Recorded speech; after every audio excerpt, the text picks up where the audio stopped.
lofty campaign promises. All that we have from President Roosevelt and his so-called brain trust is a great deal of high-flown talk and virtually no action. In a nation racked by poverty, misery, and unemployment, it's deeds we want from the White House, not words. In short, Mr. President, we've had enough of your fireside chats. It's time to... Criticism! Nothing but criticism! I know. It's awful. Did anybody see Washington Post this morning? My friends, I say again, the only thing we have to fear is fear itself. But Franklin, you've already been elected. Every cloud has a silver lining. You're never fully dressed without a smile. More books and Fred, Franklin. Thank you, Louis. Send them in. Oliver. Ah, Oliver, good of you to have come. Good morning, Mr. President. Well, who is this we have here? Mr. President, this is my good friend Annie. Annie. She so wanted to meet you that I couldn't resist bringing her along, just to say hello. Of course. The little lady who sang so beautifully on the radio last night. Annie, this is President Roosevelt. How do you do, President Roosevelt? How do you do, Annie? You're as lovely as you sounded on the radio. Thank you, President Roosevelt. Well, shall we begin? Annie, if you wait outside, I'll just... No, Oliver. Let Annie say. Having a child in here will keep us all on our best behavior. Thank you, Mr. President. Annie. Harold, I don't want to hear so much as a gosh out of you. Franklin, a child? Well, Oliver, since you speak for those happy few Americans who have unlimited money left, I'd like to begin with your views on matters. Yes, Mr. President. In the words of Calvin Coolidge, the business of this country is business. Yes, for the good of you, for the country, Wall Street, and me. We've got to get my factories back open and the workers back to work. According to my latest figures, there are now 15 million Americans out of work, and nearly 50 million who no visible means of support. Mr. President, if I may say so, unemployment is not our worst problem. This passage from Germany becoming more and more disturbing each day. There could be war. Germany? People are starving in this country. I know that, Harold, but in the long run, we're not. Cordell, for people who are starving, there is no long run. The trouble is, it's all happening at once. The stock market is taking another nosedive. Sit-down strikes, riots. Floods, dust storms. And the FBI still hasn't caught Al Capone. Well, at least we've all agreed on one thing. The situation is hopeless and getting worse. Henry, I'd like to see those figures. If everyone really starves in our Some country, come out Germany... tomorrow. Bet your bottom dollar that tomorrow they'll be... Shh! Quiet, little girl. Harold, what were you saying, Annie?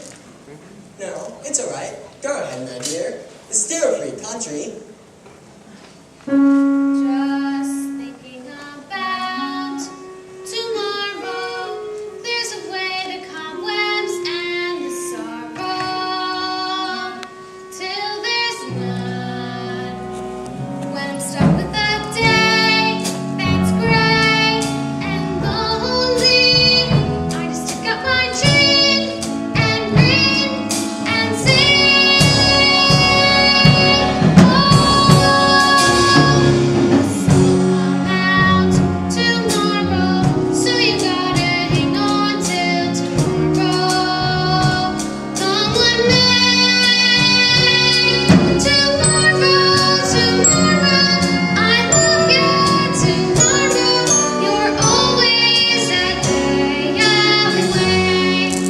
Harold, please, stand up. What? You heard me. Stand up. Up, up, up. Now, Harold, sing. Sing? Yes, sing. Like Andy, I decided that if my administration is going to be anything, it's going to be optimistic about the future of this country. Now, sing. Well, really, Franklin, you know that I... Sing.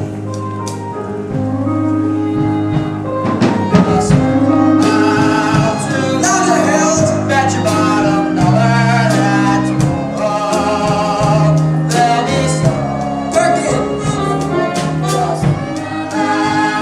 Tomorrow, there's a way the cobwebs and the sorrow till there's none. Soul to the president. And it's through the day that's gray and long.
isn't for me.